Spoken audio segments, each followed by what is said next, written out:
नमस्कार. What are symptoms of pulmonary edema? Pulmonary edema म्हणजे it is a critical condition by excessive fluid build of in lungs. आपल्या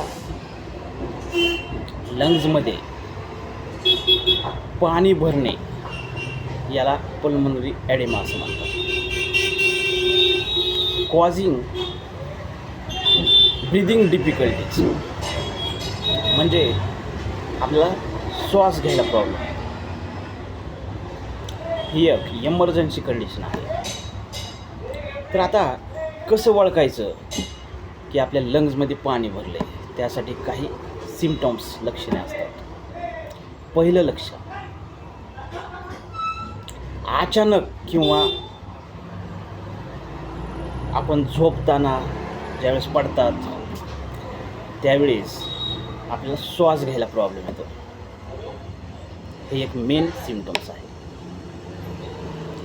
नंतर chest pain, छातीमध्ये दुखतं.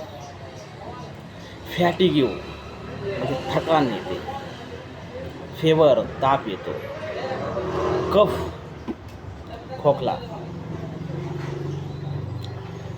Weight कफ होतो, ओला खोकला. Also blue skin and nails.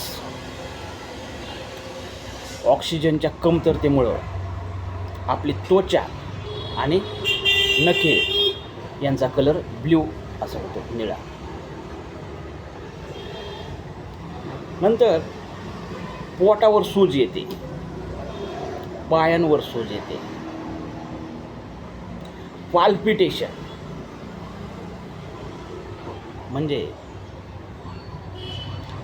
म्हणजे heartbeat increase होतात.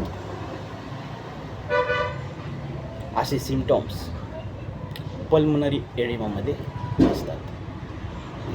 Causes of pulmonary edema primarily heart problem like congestive heart failure और myocardial इन्फ्रॅक्शन. कॉन्जेस्टिव्ह heart फेलर म्हणजे ब्लड पंप करत नाही हार्ट. यामुळे आपलं हार्ट फेल होण्याची शक्यता असते. Also myocardial infarction is also called as heart attack. याला हार्ट अटॅकसुद्धा म्हणतात. हा सुद्धा प्रॉब्लेम होऊ शकतो. लिव्हर डिसीजेस होऊ शकतात. किडनी फेल होऊ शकते. किडनीचे डिसीज होऊ शकतात. हाय BP, ब्लड प्रेशर वाढू शकतं. नंतर अरिथमियाज म्हणजे ॲबिनॉर्मल हार्टबीट्स किंवा हार्टचा rhythm. Abnormal heart rhythm is known as arrhythmias. हा एक प्रॉब्लेम होऊ शकतो. तर मित्रांनो, असे सिम्पटॉम्स पल्मनरी एडिमाचे असतात आणि ह्याला चेक करणं व्हेरी इम्पॉर्टंट असतं. Thank you very much.